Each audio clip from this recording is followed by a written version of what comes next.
Is anybody from outside can try the? I can just check to make sure everybody's still here. Okay. I'll do a little over here. Yes.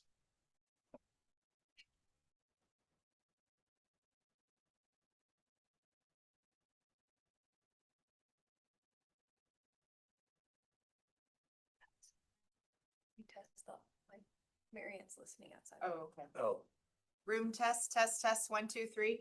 are the levels any better? I can hear you fine. Okay, and it's not just through the door. Yeah, no. Who was that? That's Marianne outside Marianne. the hall. Oh. Okay, great, Marianne, thank you. Thanks. You want to let one person in and we can test with them? Yeah, we don't have anybody in the waiting room yet. Oh, This is we do. We 16. have 16 people. 17. Who was having the most problem? Chris? I think. Chris. But Chris then- noted it. Yes, and the other lady, forgot who that was. Aaron? Tim Snyder said it was an issue and it wasn't much better. Okay. So Chris, Tim, or Aaron? Or even Kat? you won't have a comparison. It would be versus titles with captions. Only imagine what we might be heard say. Right. Maybe I just won't join you. This one. It's not. And imagine that us joining here would. All right, let's give this room a try. Test, 1, 2, 3. How's our volume now? Any better? Can you hear us any better than you could before? It's better, but I can tell you that Oh, the good. bars on the bottom are going like yellow to red, so your internet connectivity is very spotty. At least that's what I'm seeing on my feedback. It's good on my end.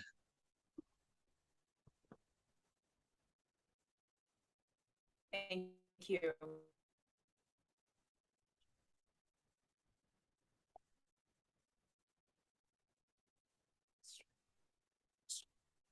All right. Oh, we're streaming? Same link? Can you go ahead and clear that message and say, don't ask me again?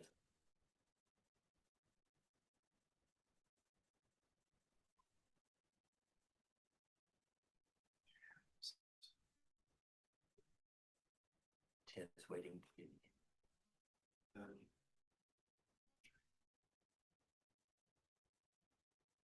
Hey, welcome back, everyone.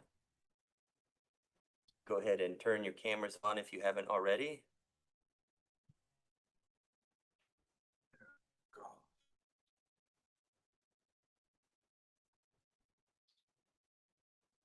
Well, again, welcome everybody to our quarterly meeting.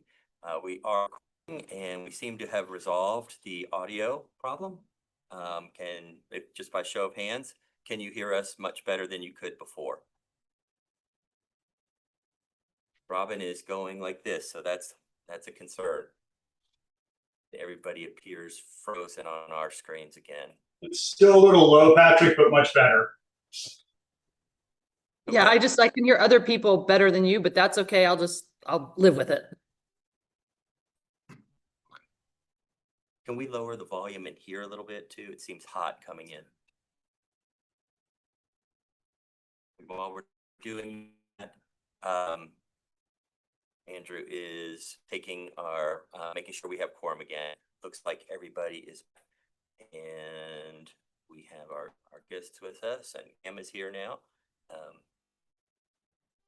think we have everyone back. I'm just looking for Alicia. There she is.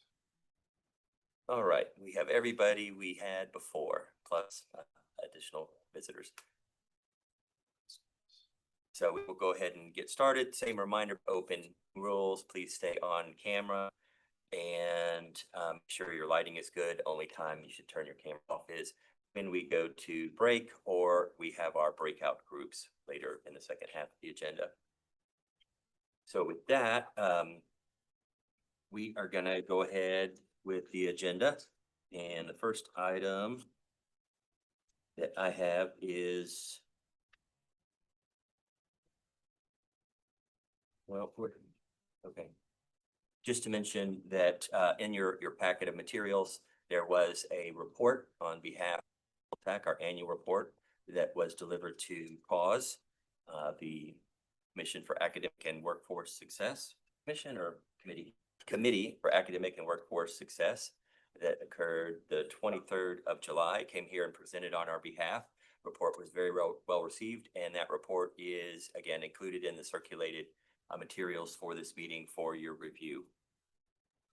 Wanted to also note that our replacement members who didn't vote at our last meeting, Robin Poston and Scott Dillingham, can vote in this meeting.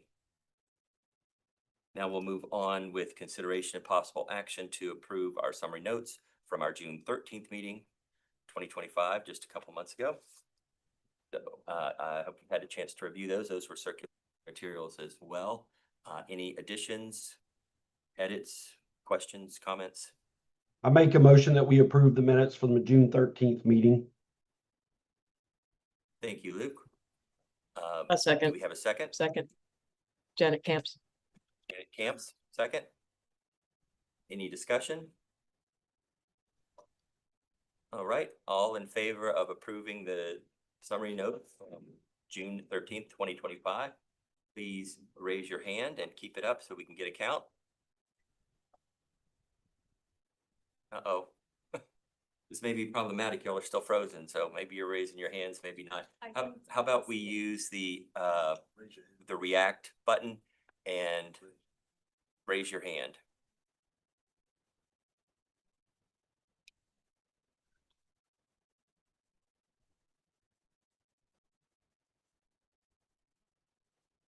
I'm just looking for Erasmus. He's good. Yeah. Michelle Giles seems to be frozen. Schneider. Tim and Michelle, Oh, there you go. There's Tim Schneider. okay. And Michelle, we can't tell if you raised your hand or not because it is frozen here, so just wanted to ask for a verbal. There she goes. All right, thank you very Thank you. much. I think we have everybody. The notes are approved unanimously. Thank you very much. And then wanted to recognize our members with terms that are ending, that this will be their last meeting, at least for now. And I have that printout here. So members whose terms are ending that won't be with us in the next cycle are Robert Green and Chris Christofides. And I know that there is interest from those parties in serving again. So I hope that they will pursue a nomination within their institution in that cycle next May, and hope to see those faces working with us again very soon. We certainly appreciate, I know Chris, you were only with us for a short time, but you came physically to the meetings, very excited about being here. Robert has been a longtime member and contributed to many of our breakout group efforts, individual initiatives related to everything from AI to our rulemaking to IPDE, et cetera. So greatly appreciate their contributions and look forward to serving with them in capacity sometime in the future. So in addition to that, those changes, we have new members, including Sarah Lee, who had served with us before. John Jasperson from Texas A&M University, Associate Dean for Academic Innovation and a clinical professor. Joining us new, Ruth Chisholm, it says new here. She is Assistant Vice President for SHSU Online, Sam Houston State University. Ruth has been with us before, a very active member as well. And we have our two replacements that I already mentioned. That is Scott Dillingham and Robin Poston, and they will continue. They both will have one more year in that replacement term, and then they would be eligible to be renominated. And returning members include myself and Nikki Whiteside, the new 3-year term starting for the two of us. So then everybody else that's on here have terms that are ending 26, 27, and aren't rolling off at this point. Any questions? I think I heard a comment out there.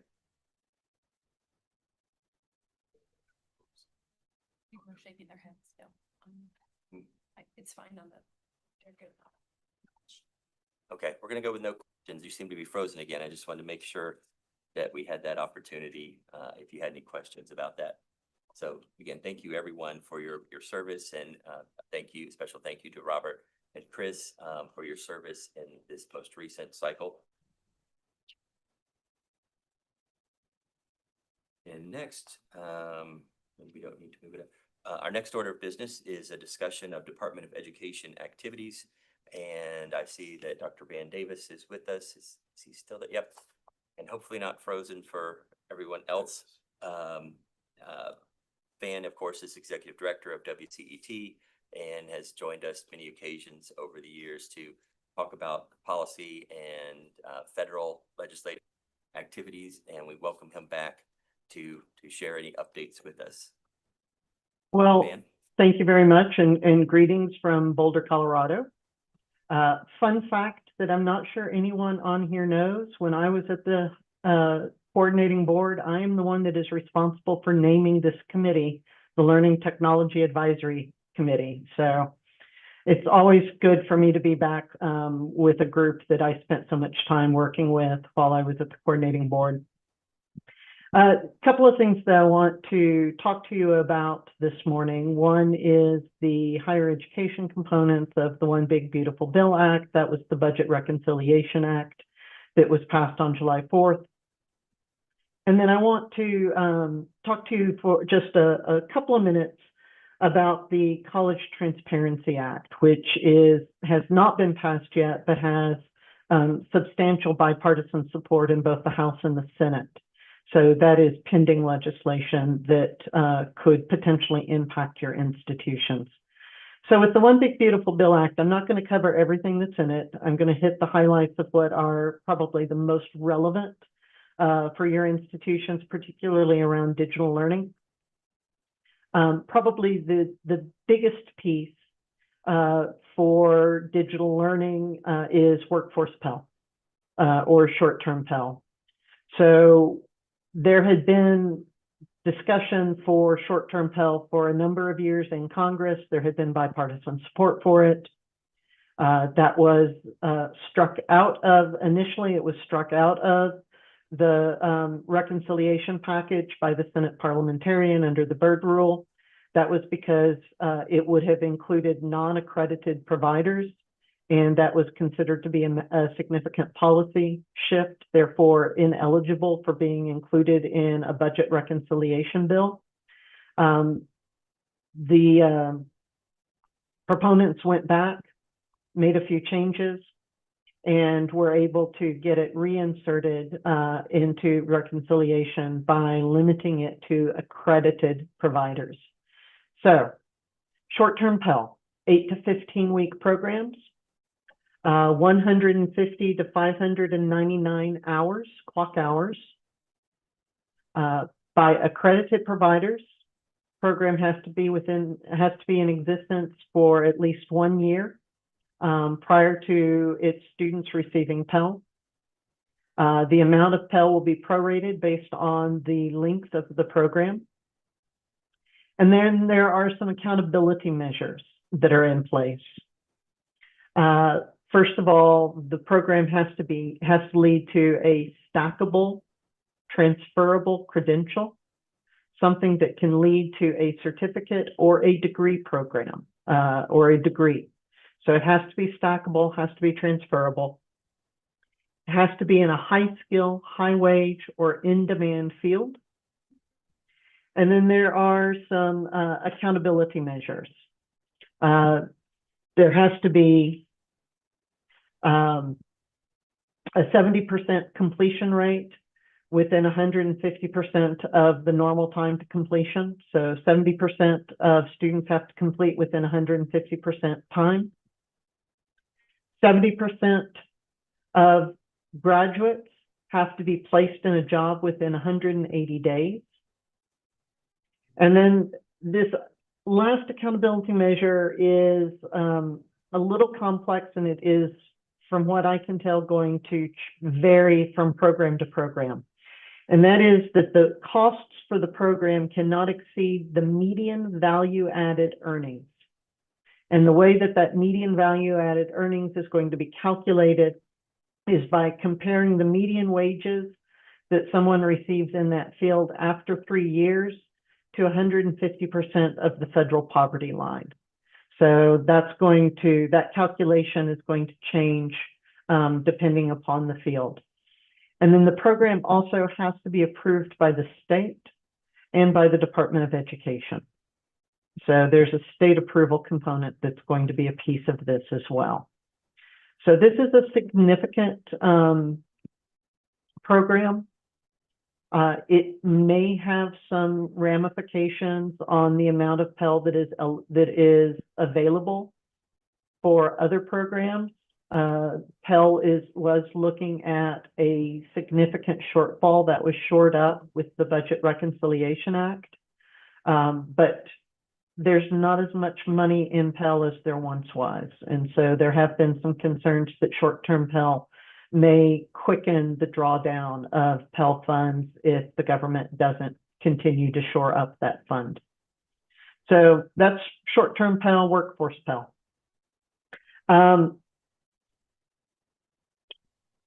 In addition, we're looking at the elimination of Grad Plus loans.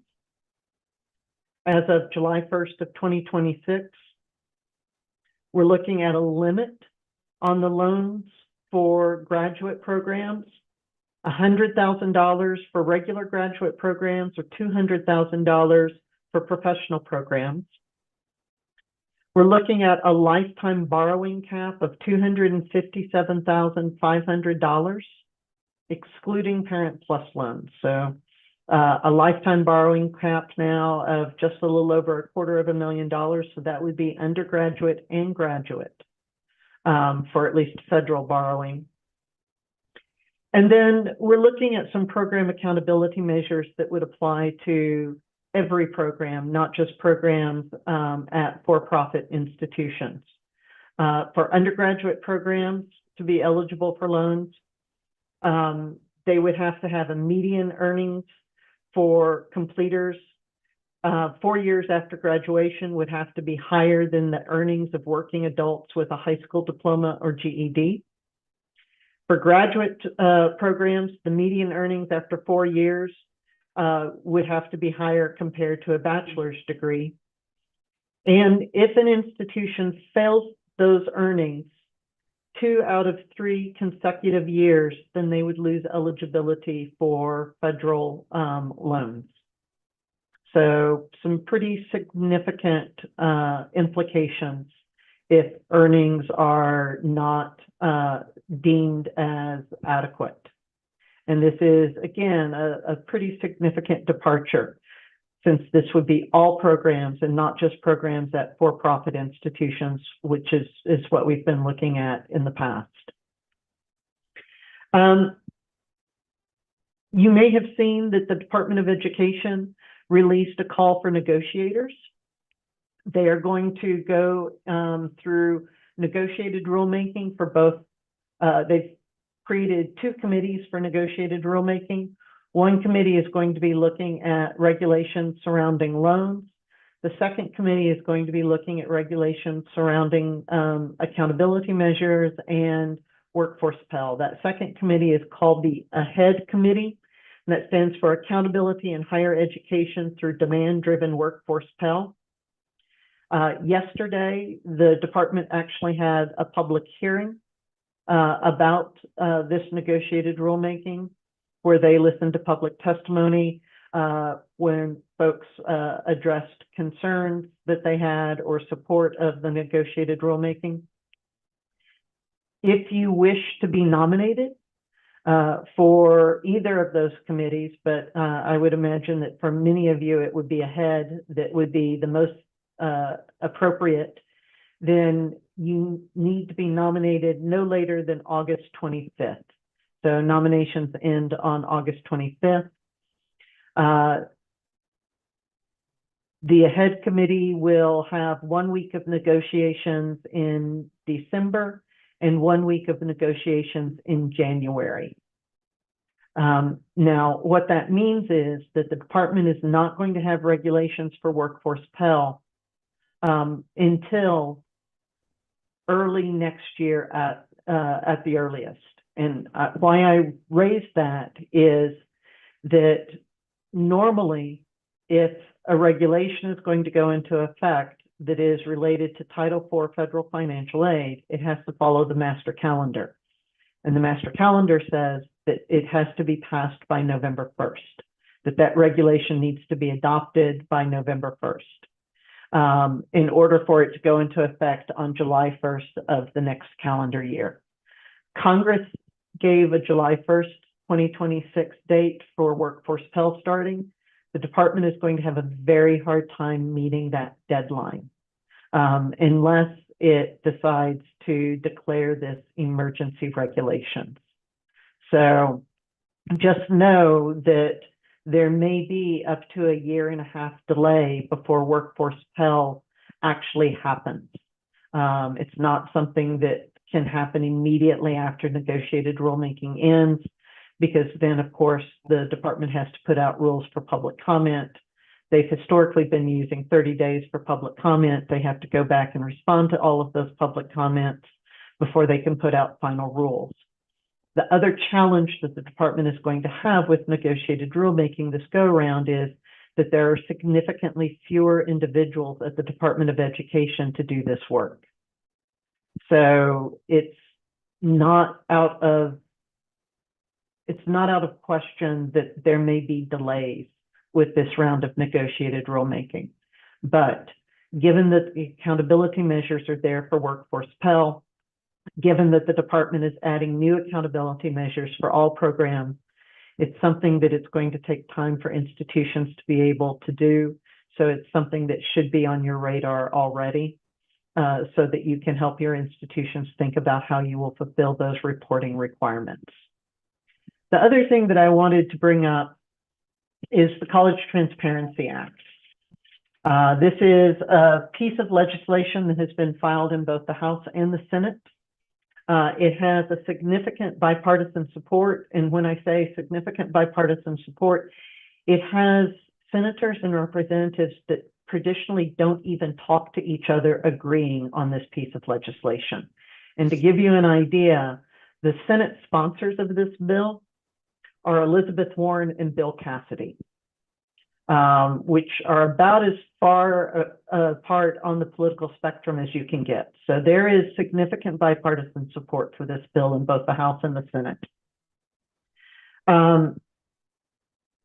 What this would do is, so some of you may know, and this, I'm sorry that this is going to get a little into the weeds, but some of you may know that under the Higher Education Act, which we have not reauthorized in over 15 years, there is an explicit prohibition from student records, student academic records, and graduation records being linked to workforce records on a federal level. It can be linked on the state level, but there's an explicit prohibition from the linking of those data sets on the federal level. And that was something that then Chair of the House Education Committee, Virginia Fox, was very adamant about. What the College Transparency Act would do is create a program. It would tell the National Center for Education Statistics to create a program with the Bureau of Labor Statistics that would link student completion records with student employment records, so that you would be able to tell if a student is employed in the field in which they received a degree or credential, and you would be able to tell what the wages are that they are receiving in that field, in that job as well. This is a significant shift. And it would be a fair amount of work for NCES to do. There's bipartisan support for it.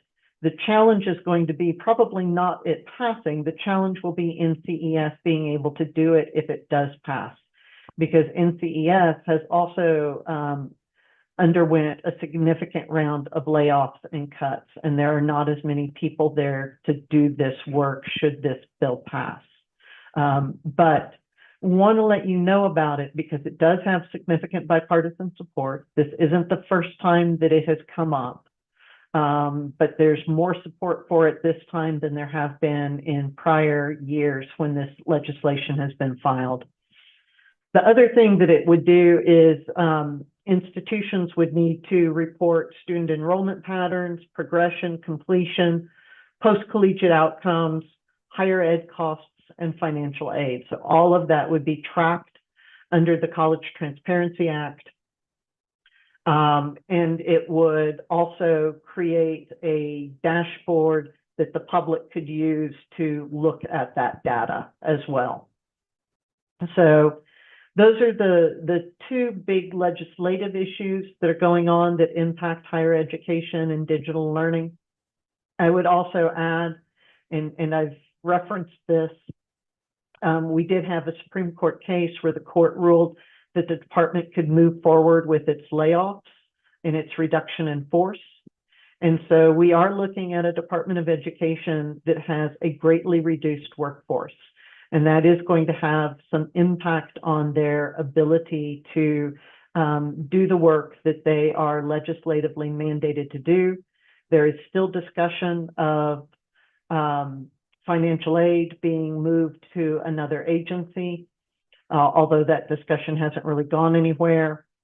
You may remember that career and technical education has been moved out of the Department of Education to the Department of Labor. So that would include Perkins programs as well now. So we have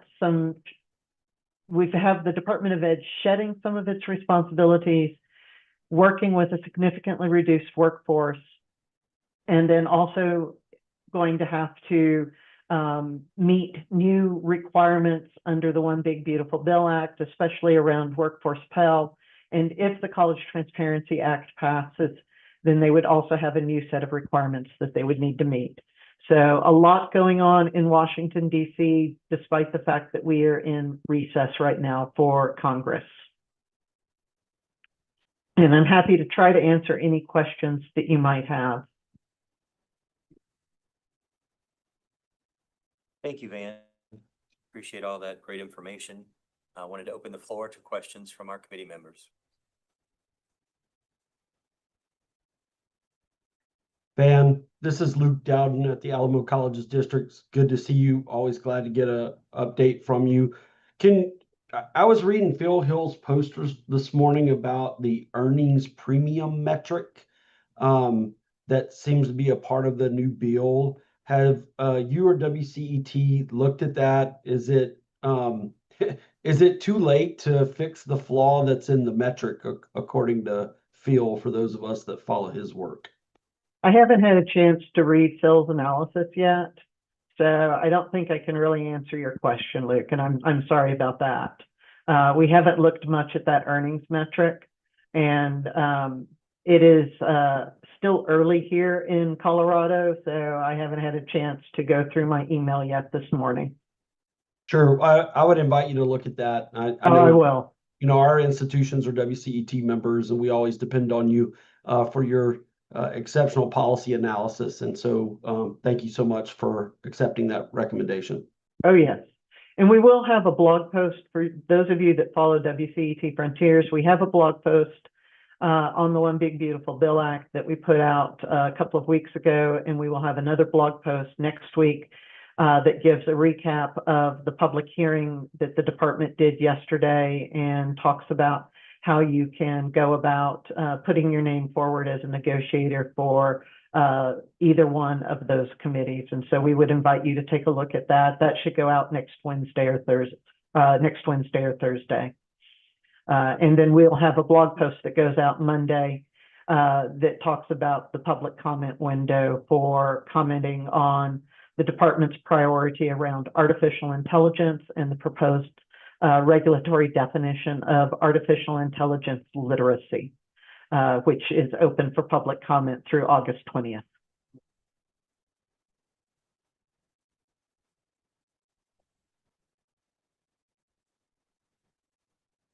Van, is WCET nominating someone from your team? We are not this go around.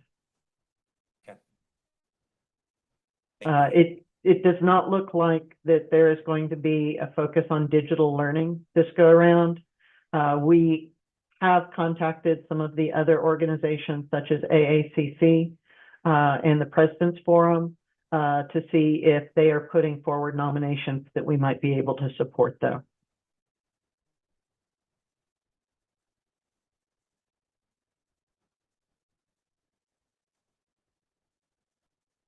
Van, I had a question related to the College Transparency Act and the involvement of BLS to tie employment outcomes to degree completion at institutions. Given the recent firing of BLS and subsequently awaiting the appointment of someone from our chief executive, how is that likely to impact the confidence in BLS data?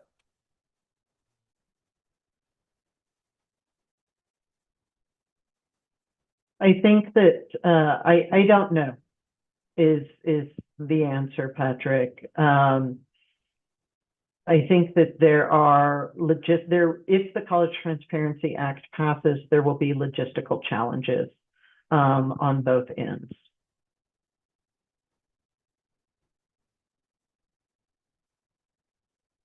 Very fair. Very fair. Thank you. Other questions or comments from our committee members?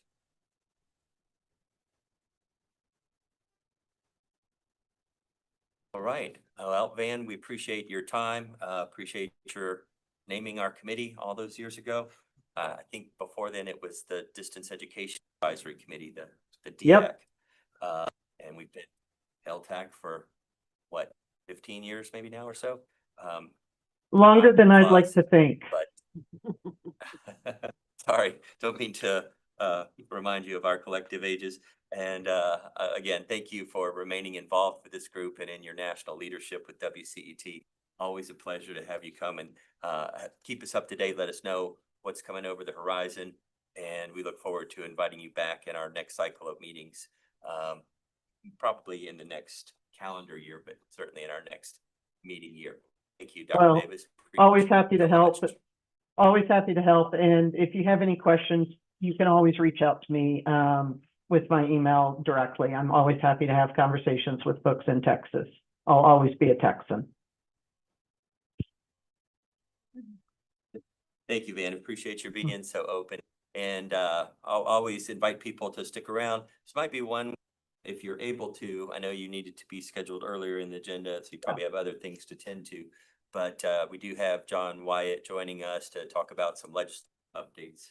So we're going to switch out the room laptop. Okay. To help them play. All right. So if we could just pause from. Do we need to have everybody log off or just pause? They can just pause if eventually log them out. I think it's only YouTube that's going to affect. Those on YouTube, it might affect them, but they can still stay on. They can, everyone can stay in. Okay. Because she's the host, now you controls everything. They will still Including the recording? Yes. Okay. On the YouTube, we have to rebroadcast the YouTube. Turn the mic up. Very good. How long? 5 minutes. 5 minutes. All right. So we need to take a 5-minute break to switch out laptops here for our in-room use. So, and everybody can stay logged in this time. You are welcome to turn off your cameras. Then we will let you know audibly when we are reconvening. So go ahead, mute your microphones and turn off your cameras. Back in about 5 minutes. Thank you.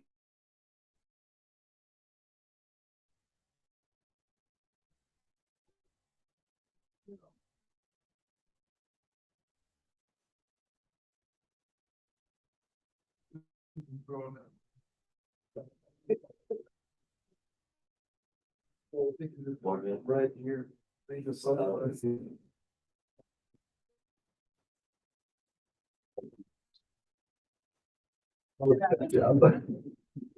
Hey, you're looking at me like, well, I'm like, come on, man.